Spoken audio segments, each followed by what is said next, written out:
Il est des moments où le silence pèse plus lourd qu'une enclume. Tu la regardes. Elle est là, devant toi.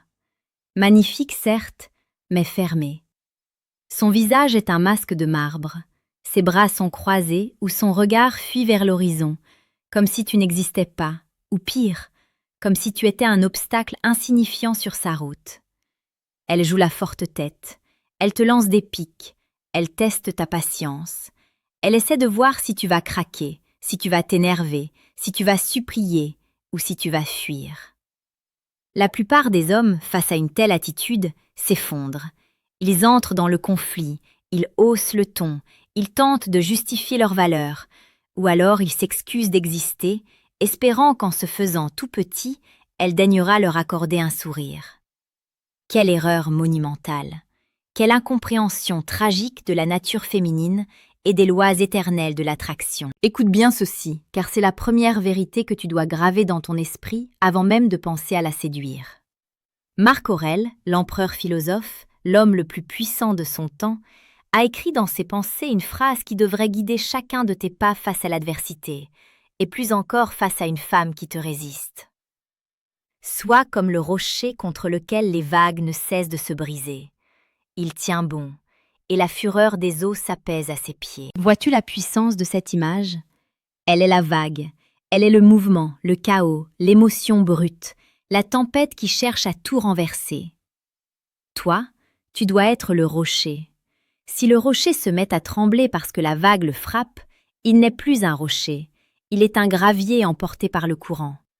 Si tu réagis à son ego par ton propre ego, tu as déjà perdu. Tu deviens une autre vague, et deux vagues qui se percutent ne créent que de l'écume et du bruit. Mais si tu restes immobile, ancré dans ta vérité, sa colère finira par s'enrouler autour de toi, apaisée, soumise à ta stabilité. Aujourd'hui, nous allons plonger dans les abysses de la psychologie féminine pour comprendre pourquoi elle agit ainsi et comment, avec une sagesse impitoyable et un amour inébranlable, tu peux désarmer son ego pour toucher son cœur. Mais avant de t'expliquer comment devenir ce sanctuaire de virilité, il y a une réalité physique et charnelle que beaucoup ignorent. La maîtrise de soi ne s'arrête pas aux mots, elle descend jusque dans l'intimité, là où tout se joue vraiment. Si tu veux comprendre comment canaliser cette énergie brute pour créer un désir incontrôlable, je t'invite à cliquer dès maintenant sur le 3e lien dans la description. C'est là que tu trouveras le manuel sexuel du stoïcien impitoyable. C'est une ressource pour ceux qui veulent aller au-delà de la surface. Fais-le maintenant, puis reviens m'écouter, car nous ne faisons que commencer. Reprenons. Pourquoi joue-t-elle la forte tête? Pourquoi cette arrogance apparente, ce besoin de contrôler, de dominer, de te contredire? Il est facile de penser qu'elle est simplement difficile ou qu'elle ne t'aime pas. C'est la lecture superficielle des hommes faibles. La vérité est beaucoup plus nuancée et paradoxalement beaucoup plus romantique. Une femme qui érige des barrières, qui monte des murs de glace autour de son cœur, est souvent une femme qui a peur. Pas peur de toi physiquement, non. Elle a peur de souffrir. Elle a peur de s'abandonner. Elle a peur de tomber amoureuse d'un homme qui ne sera pas assez fort pour la retenir quand elle lâchera prise. Son ego est un gardien. C'est un soldat qu'elle a placé devant la porte de son âme.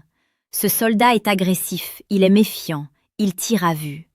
Et toi, tu arrives, la fleur au fusil, pensant qu'il suffit d'être gentil pour passer. Non. Le soldat ne respecte pas la gentillesse, il respecte la force. Mais attention, pas la force brutale, pas la violence. Il respecte la force de caractère. Il respecte l'homme qui ne recule pas devant l'intimidation. Imagine la scène. Vous êtes au restaurant. L'ambiance devrait être douce, mais elle décide de critiquer ton choix de vin ou ta tenue, ou elle regarde son téléphone avec insistance. Elle te manque de respect, subtilement. À ce moment précis, son inconscient hurle une question silencieuse. Est-il capable de gérer ma noirceur? Est-il capable de gérer mon chaos? Si je suis désagréable, va-t-il s'effondrer comme un petit garçon blessé, ou va-t-il rester un homme? C'est ici que la magie opère. C'est ici que tu dois appliquer la désescalade par la présence. Au lieu de te braquer, au lieu de répondre par une phrase cinglante qui ne ferait qu'envenimer la situation, tu vas faire quelque chose de contre-intuitif. tu vas ralentir. Tu vas ralentir tes gestes, tu vas ralentir ta respiration. Tu vas la regarder, droit dans les yeux, avec une intensité qui ne vacille pas. Pas un regard de haine, mais un regard de pénétration. Tu la regardes comme si tu pouvais voir à travers son maquillage, à travers ses vêtements, à travers son attitude de princesse intouchable, pour voir la petite fille qui demande à être rassurée. Tu ne dis rien pendant quelques secondes. Le silence est ton allié le plus puissant. Le silence crée une tension. Le silence l'oblige à se confronter à ses propres paroles. Elle s'attend à une riposte, elle s'attend à un conflit, car le conflit la rassure. Si vous vous disputez, elle garde le contrôle, elle reste dans son armure. Mais si tu te tais, si tu la regardes avec un demi-sourire, un sourire de celui qui sait, tu la déstabilises complètement. Tu lui envoies un message subliminal d'une puissance dévastatrice. Tes tempêtes ne m'atteignent pas. Je suis au-dessus de ça. Je te vois. Je t'accepte, même quand tu es insupportable, mais je ne me soumettrai pas à tes caprices. C'est cela la véritable confiance. Ce n'est pas de crier plus fort qu'elle. C'est d'être si confiant dans ta valeur que son manque de validation ne t'égratigne même pas. C'est une forme d'amour supérieur. Tu l'aimes assez pour ne pas la laisser détruire le moment présent avec son ego. Pense à toutes ces fois où tu as vu des couples se déchirer pour des broutilles. L'homme crie, la femme pleure ou hurle en retour. C'est laid, c'est tragique. C'est l'absence totale de maîtrise. Sur cette chaîne, l'esprit stoïque, nous prônons une autre voie. Nous prônons la voie de l'excellence masculine. C'est pourquoi, si ce n'est pas déjà fait, je t'invite à t'abonner maintenant. Rejoins notre ordre. Chaque jour, nous décortiquons ces dynamiques pour faire de toi non pas un simple amant, mais un pilier. Un homme que rien ne peut ébranler. Abonne-toi et continuons. Revenons à cette femme face à toi. Elle vient de réaliser que tu ne réagis pas comme les autres. Tu as brisé le script. Habituellement, les hommes s'excusent ou s'énervent. Toi, tu restes calme. Tu prends une gorgée de ton verre tranquillement. Et là, tu parles. Ta voix doit être posée, grave, venant du ventre, pas de la gorge. Tu ne vas pas argumenter logiquement. Tu ne vas pas dire « tu n'as pas le droit de me parler comme ça parce que logiquement, j'ai raison ». La logique ne fonctionne pas face à l'émotion. Tu vas parler à son ressenti. Tu vas utiliser ce que l'on appelle l'injonction de vérité. Tu peux lui dire, avec douceur mais fermeté, « Tu es très belle quand tu essaies de m'impressionner avec ton caractère, mais tu n'as pas besoin de faire ça avec moi. Je suis là, je ne bouge pas. » Analyse cette phrase. Elle est terrible d'efficacité.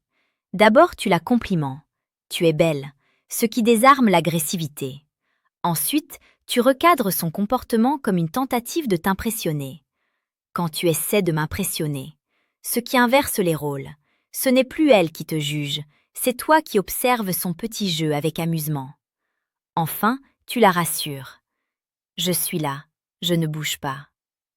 Tu lui offres la sécurité dont elle a désespérément besoin, mais qu'elle ne sait pas demander. C'est à ce moment précis que tu verras son visage changer. C'est physique, ses épaules vont s'abaisser, son regard va s'adoucir, peut-être qu'elle va rougir, peut-être qu'elle va sourire nerveusement. Pourquoi ? Parce que tu viens de percer son armure. Tu as traversé le béton de son ego pour toucher la chair tendre de sa féminité. Elle se sent vue, elle se sent comprise, et surtout, elle se sent dominée. Pas dominée par la force, mais dominée par ta sagesse. Elle sent qu'elle est en présence d'un homme qui a plus de contrôle sur ses émotions qu'elle n'en a sur les siennes. Et biologiquement, instinctivement, c'est l'aphrodisiaque le plus puissant qui soit pour une femme. Elle veut se sentir petite dans tes bras. Mais pour se sentir petite, il faut que tu sois grand. Et tu ne peux pas être grand si tu te mets à son niveau pour te chamailler. La grandeur, c'est la hauteur de vue.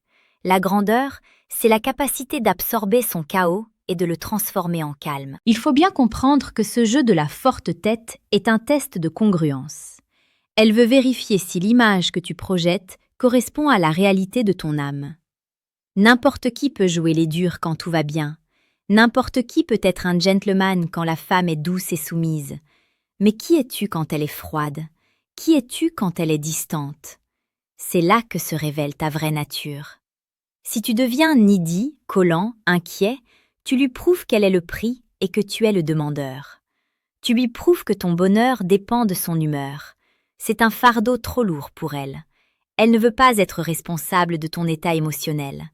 Elle veut que tu sois une source de stabilité, pas un puissant fond de besoins affectifs. C'est une danse dangereuse et excitante. Parfois, elle va te repousser juste pour sentir la force de ton étreinte quand tu la retiendras. Parfois, elle va dire non avec sa bouche pour voir si tes yeux disent oui avec assez de conviction pour la faire changer d'avis. Attention, je parle ici de séduction, de jeu, de la tension romantique entre deux adultes consentants, pas de non-respect. Il s'agit de lire entre les lignes. Et pour lire entre les lignes, pour décrypter ces signaux parfois brutaux que les femmes envoient, il faut une éducation spécifique. Il faut comprendre la brutalité du désir. C'est pourquoi je te recommande vivement de jeter un œil au deuxième lien dans la description. Il s'agit du manuel brutal du séducteur stoïque. Ce livre n'est pas pour les âmes sensibles, il est pour ceux qui veulent comprendre la mécanique froide et réelle de l'attraction, sans filtre, sans mensonge. Clique sur ce deuxième lien si tu es prêt à voir la réalité en face. Continuons notre exploration. Une fois que tu as désarmé son ego par ton calme, que se passe-t-il?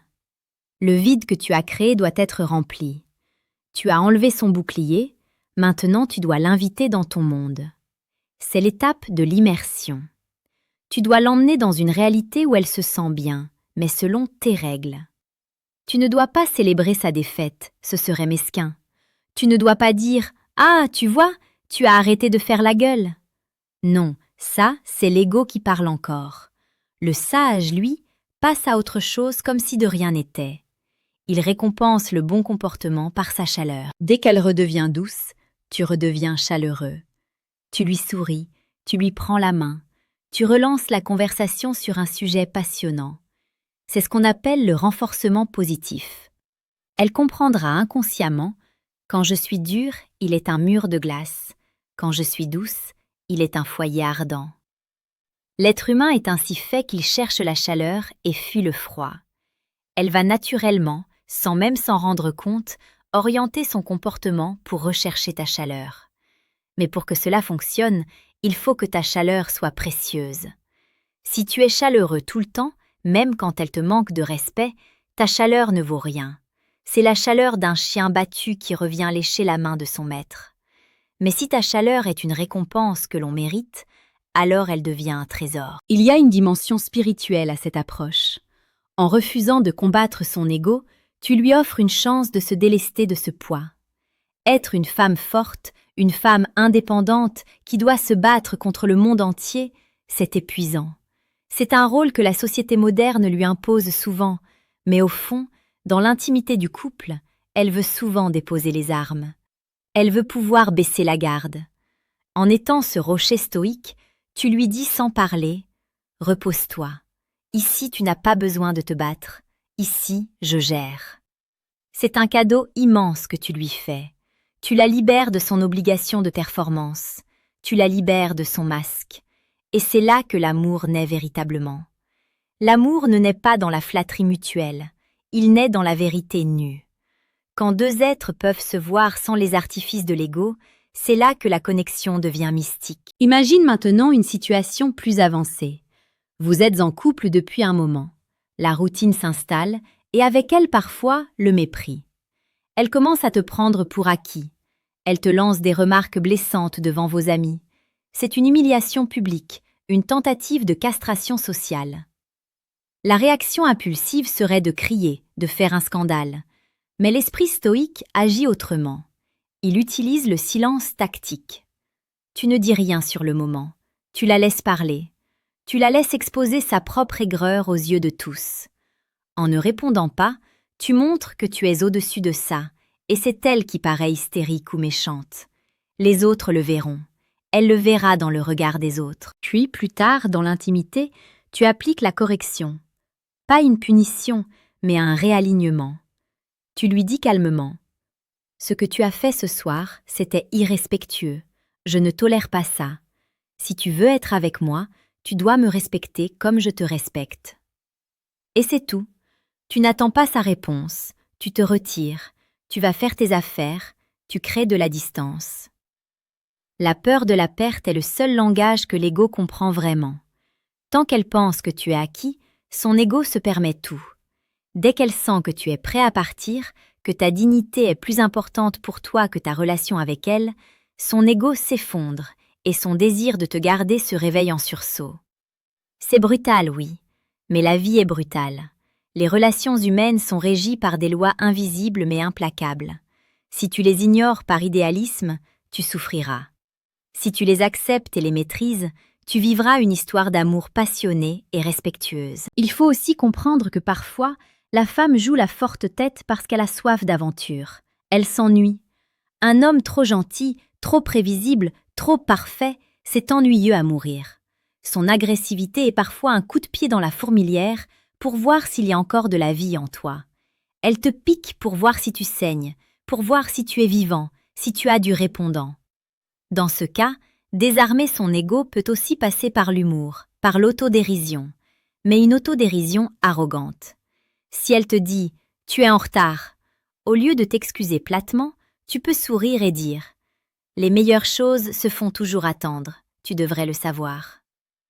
Tu transformes le reproche en compliment pour toi-même. Tu joues, tu refuses de prendre la vie au tragique. Cette légèreté est une forme de sagesse.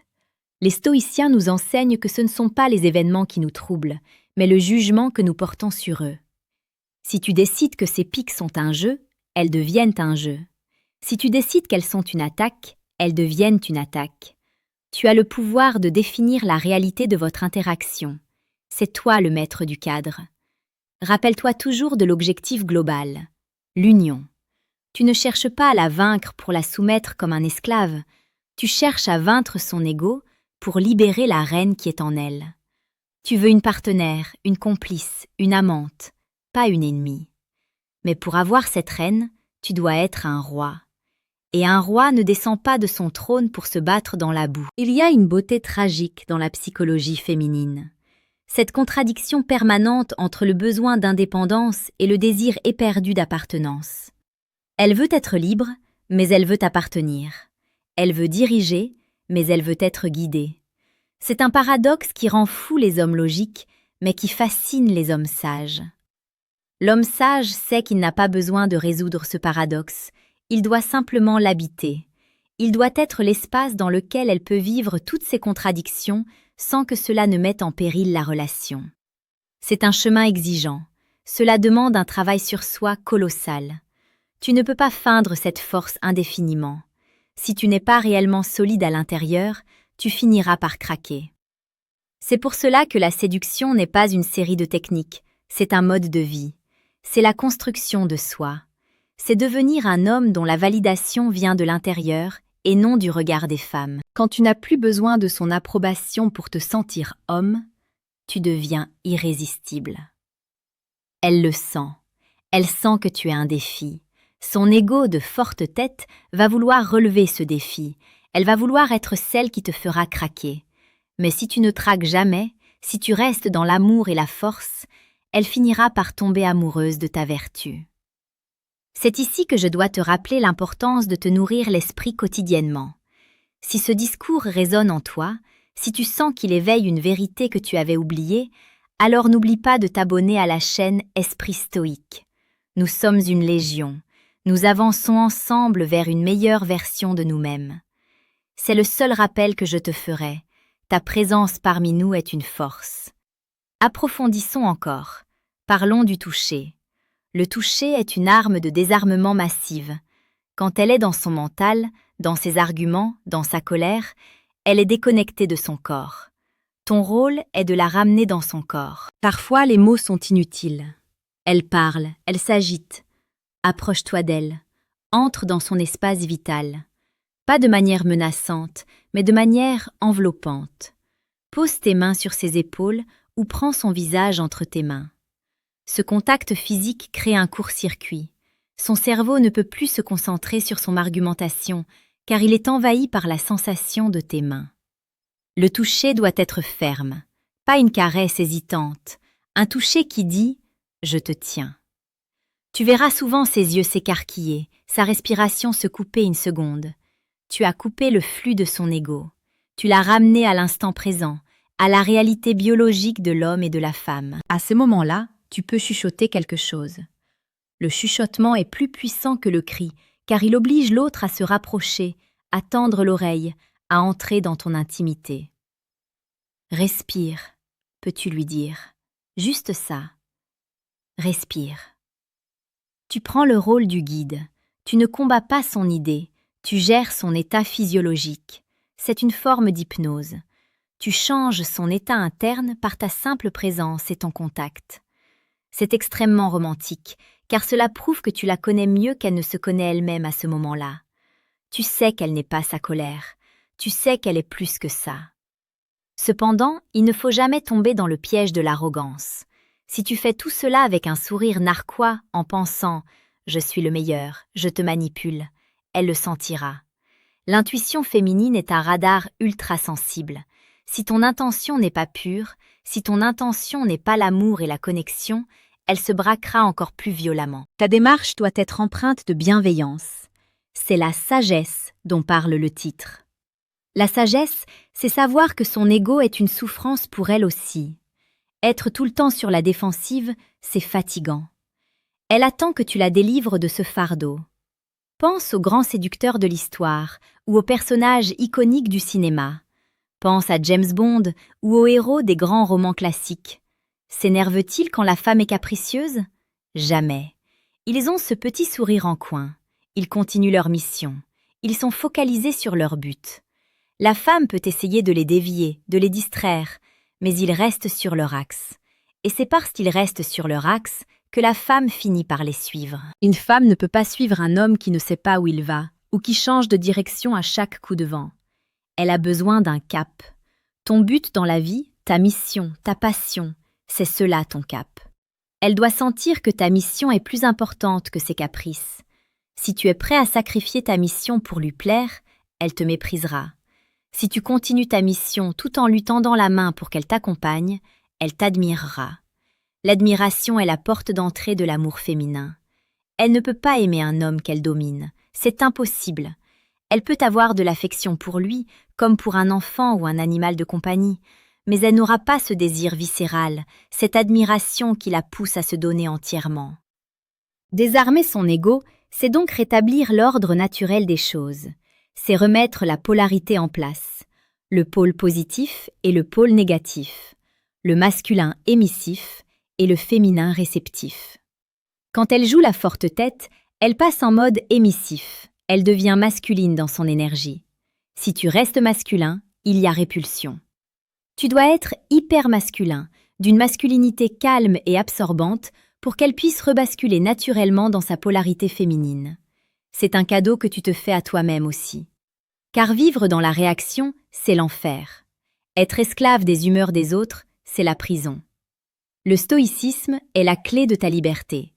Quand tu comprends que personne ne peut te blesser sans ton consentement, tu deviens invulnérable. Elle peut dire ce qu'elle veut, ce ne sont que des vibrations de l'air qui frappent tes tympans.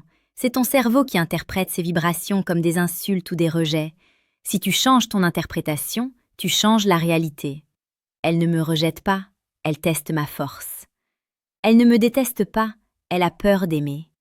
Avec ces nouvelles croyances, ton attitude change radicalement, et ton attitude dicte ses réactions. C'est un cercle vertueux.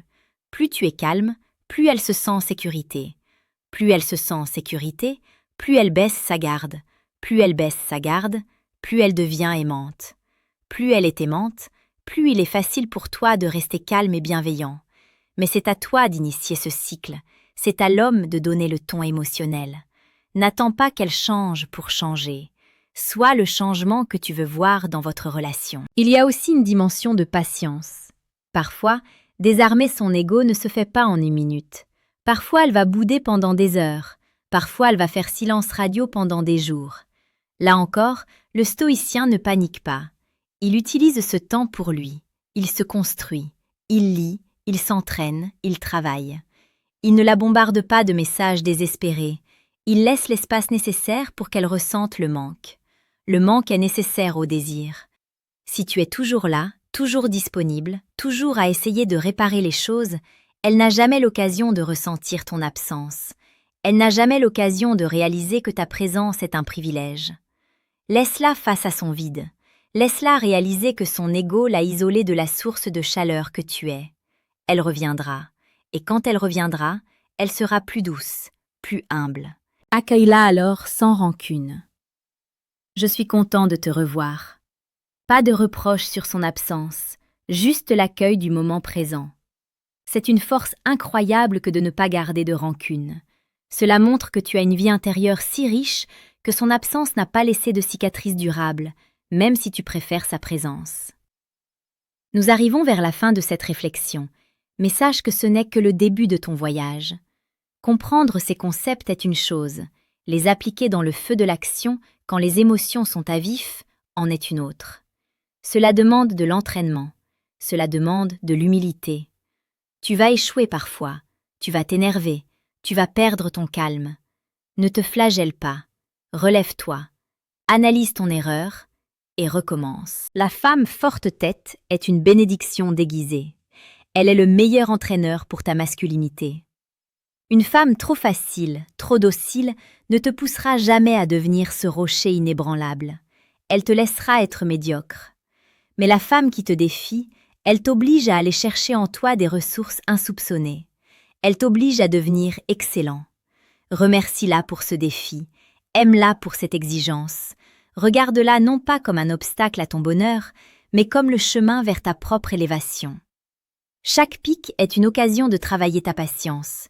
Chaque silence est une occasion de travailler ta confiance.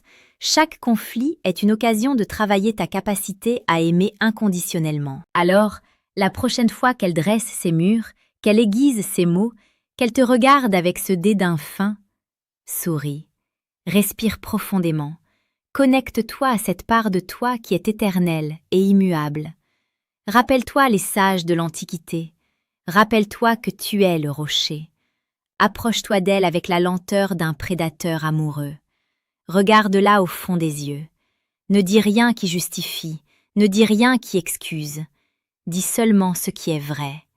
Dis seulement ce qui vient du cœur. Je te vois, je te veux, et je n'ai pas peur de toi. C'est ainsi que l'on désarme un ego, non par la guerre, mais par une paix si puissante, si envahissante, qu'elle n'a d'autre choix que de s'y rendre. C'est ainsi que l'on gagne, non pas contre elle, mais avec elle, pour créer quelque chose de plus grand que la somme de vos deux égos, une union d'âme. Sois fort, sois stoïque, sois impitoyable dans ta maîtrise de toi et infiniment tendre dans ton amour. C'est le secret, c'est la voie. C'était une plongée dans l'esprit stoïque. Si ces mots ont résonné, laisse un commentaire, partage ton expérience. Dis-nous comment tu gères ces situations. Ton témoignage peut aider un autre frère qui lutte dans l'obscurité. Et n'oublie jamais, la vraie force est silencieuse. À très bientôt.